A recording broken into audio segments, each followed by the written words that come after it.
the move, and the clubs were looking to do some big business, Lee, ahead of that transfer show at 7 tonight. Manchester United, the expectation is there could be a lot going on there, obviously, with the manager and the players. Midfield seems to be an area that they will be targeting. A couple of players linked. We've seen Baleba at Brighton, we've seen Anderson at Forest, Tonali at Newcastle. Of those, which one would be the best bet for Manchester United, or is another you think would suit? I mean, I've always been a big fan of Baleba. I think he's been a bright young talent, hasn't he? And I don't think he's featured as much as what I've seen previous seasons, where he's been one of them that's been a real standout player for me. I mean, I've seen a worldie of a goal. Yeah, I think I was actually commentating on the game for that, and it's not just that about his game, it's his all-round sort of position where he plays, where I think, they're going to lose Casemiro, aren't they? So they're going to be looking for someone like with obviously probably more youth on their side. So for me, it'd be Anderson all day. Yeah, I just think that from what I've seen of him in a Forest shirt, he's been absolutely outstanding. I mean, at times he's carried Forest, even when things have been tough, and you're sort of looking at a player who can stand out and try and give him that drive and give him something to really go after, and he's just been brilliant. I just love the fact that since even he's put an England shirt on, he's really stepped up to the mark, hasn't he? And that just shows the signs of a great player. And what pass that is from midfield. He won't come cheap though, will he? No, he won't come cheap, and that's the thing, Jules, is that I think you're looking at these players, and you throw Tonali into the equation. At this day and age, and that quality and calibre of player that you're looking at in them three, you've got to be talking 80 to 100 million, haven't you? Because of the quality. I mean, Tonali, he's been outstanding in a Newcastle shirt, and there's talks of obviously him maybe going back to Italy. I think his head could be turned quite easily, and by the looks of what Manchester United are doing, you do feel like they are turning a huge corner, aren't they? Since Carrick's given them that belief, and where they're on this run at the moment. But for me, Elliot Anderson is an outstanding player, and I think he'd be, for me in a Manchester United shirt, I think he'd be an outstanding signing. I really do, for so many reasons. His all-round game. I actually put him as close as to a Steven Gerrard of the new era. He's got that bite. He's got that quality on the football, and he can score goals as well. So for me, Anderson would be a great fit for Manchester United. Newcastle United fans will be desperate to see them hold on to the likes of Tonali and Bruno Guimaraes. It will also be interesting this summer in Newcastle in terms of the sort of step back they've had this season and where they are in the league. It's what they do up front with the striker situation, because obviously... I just want to talk to you, Alan, firstly. Does it feel like Manchester United are back at the top table, or indeed did they ever leave, but they've got a bit more bargaining power to get in the best players?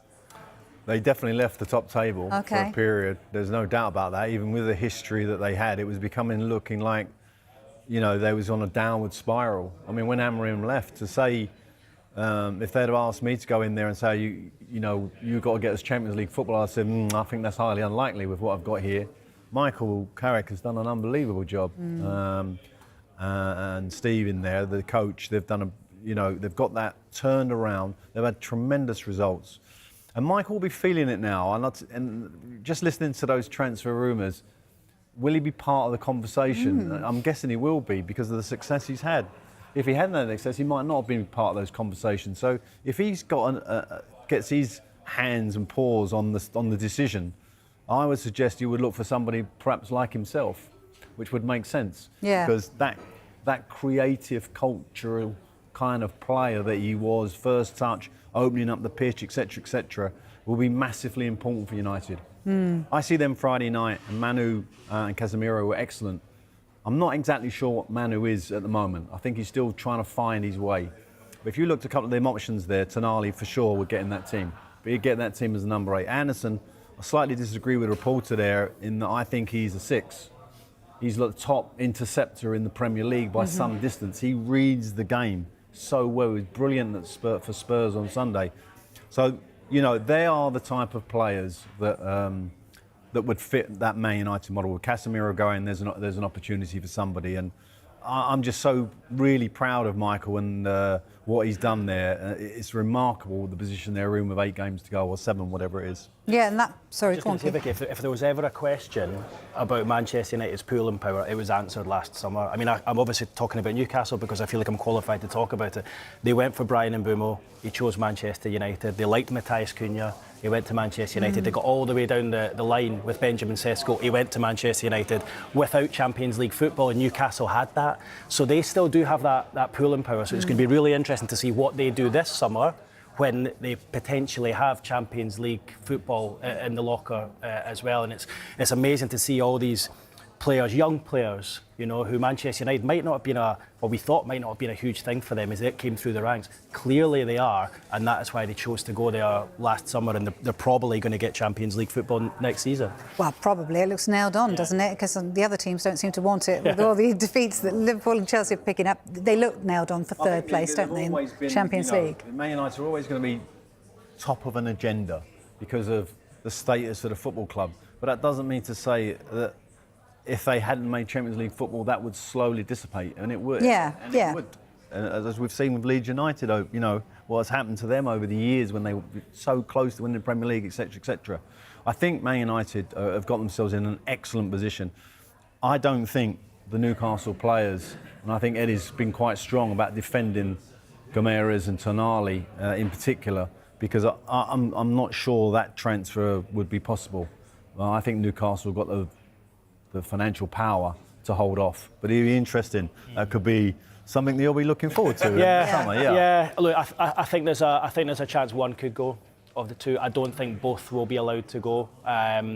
What Newcastle don't want is a repeat of last season when Alexander Isak dug his heels in, essentially went on strike. He went on strike. Can they prevent that? Because they've got a bit of a blueprint of how to behave and getting what you want. Yeah, well, what I mean by that is I think that if a player agitates to leave, or if a player says, look, I do want to try exploring new opportunity, I think they will be more open to it earlier on in the transfer window. Now, I know it's difficult in a World Cup year that Mark touches on, but I think they got their fingers burnt a bit last year, and they won't allow that to happen again. Yes, they want the true value of the player, but they don't want a situation where they're wheeling and dealing in the last day of the window, and then for Newcastle it bled into this season. There was a knock-on effect, and there was a cloud hanging over the club at the start of the season, and I think that was being reflected in results and performances and a general mood and what is going to probably be their overall finish in the league. So with regards to Bruno Guimaraes and Sandro Tonali, I would say of the two, Sandro Tonali probably more likely to leave. However, he's contracted until 2030.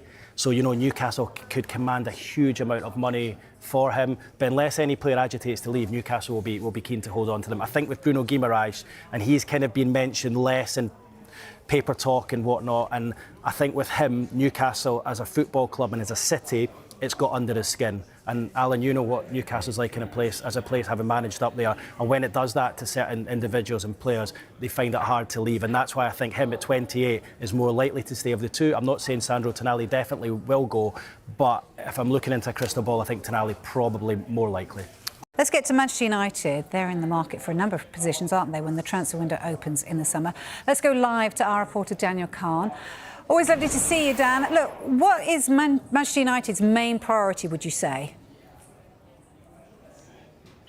Yeah, afternoon, Vicky. It might not come as much of a surprise to you, but it is the midfield. After this resurgence under Michael Carrick, quite incredible over the last few months, when you consider they were 6th in January, quite a few points off a Champions League position. They now found themselves 3rd and quite a bit ahead of the likes of Liverpool and Chelsea, trying to chase them down. Now they are preparing for a return to European football next season. That does look like it is Champions League football, which means they need to expand their squad but look to reinforce it as well. And midfield is the priority. What I can tell you from my understanding, the latest on that, is they still continue to have strong interest in trying to bring a 6 and an 8. Let's talk about the 8 first, and Elliot Anderson pretty much is top of that list. Now, from the Nottingham Forest side and from the player perspective, we understand that he won't be really considering his future until after the World Cup. If it looks very likely as it is, that he'll be selected for Thomas Tuchel's side. Why is that? Well, he's part of a relegation fight with Nottingham Forest, so he's incredibly focused on that. But Manchester United,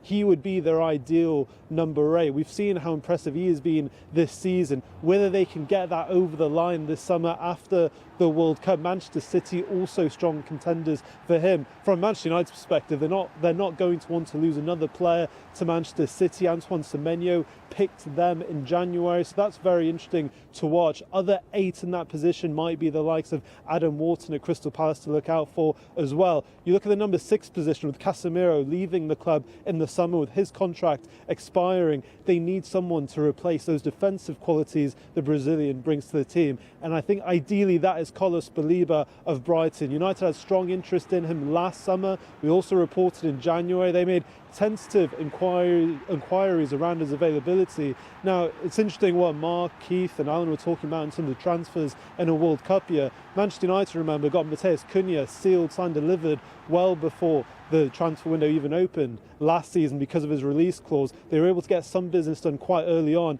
and maybe with Baleba not involved in the World Cup with Cameroon, and also just maybe with a dip in his performance this year, perhaps his value was arguably lowered a little bit as well. So maybe Manchester United will be really interested in trying to negotiate a lower fee with Brighton, get that deal earlier done in the window. Also have to talk about Sandro Tonali. He's been in the news quite a lot in the last week or so. Now, Keith makes a great point. Whether this is from an agent perspective, whether Newcastle make Champions League football or not, what I can tell you is, again, he's very high up on the Manchester United list of midfielders. Now, whether that is something in the action in the summer, we will wait and see, but he certainly does have his admirers at Old Trafford in the summer. I'll just lastly say, definitely agree with Alan Pardew. Having covered Wolves a little bit in the last few years, João Gomez, I would be looking at him if I'm any top club in the Premier League. I think he is a brilliant midfielder, and maybe not seeing the best of him this year with Wolves struggling in the Premier League, but he is definitely someone who I think would be a really good option for a lot of top clubs to look at. Yeah, no doubt he'll have plenty of suitors. Right, what about the left-back area? Is that where they want to strengthen as well? Yeah, absolutely is, Vic. And let me just give you some context to this. With, again, as I mentioned, a return to European football looking ever more likely next season, they need options in different positions, of course. And you look at the left-back area, maybe something we haven't talked about a lot this year, with Luke Shaw really returning to some sort of fitness, being consistently fit. That's been great for him and for Manchester United, but he's also out of contract next summer. Terrell Malacia, another option, pretty much the backup option in that position for United this season. He runs out of his contract. His contract expires this summer, and it looks very likely he is to leave Old Trafford then as well. So Manchester United need to look long-term at those options. I know the likes of Nathaniel Brown at Eintracht Frankfurt is someone they're keeping very close tabs on, but also perhaps a new name to talk about, and I'm sure Keith can shed some more light on, is, from my understanding, Lewis Hall is also on Manchester United's list. He's, of course, had a very impressive season. He's been called up by England as well. Again, I'm not saying that Manchester United are maybe going to get that move done or even try and bid for him this summer, but he's certainly someone who's impressed at Old Trafford and someone United are long admirers of as well. Brilliant, Dan. Thank you very much indeed.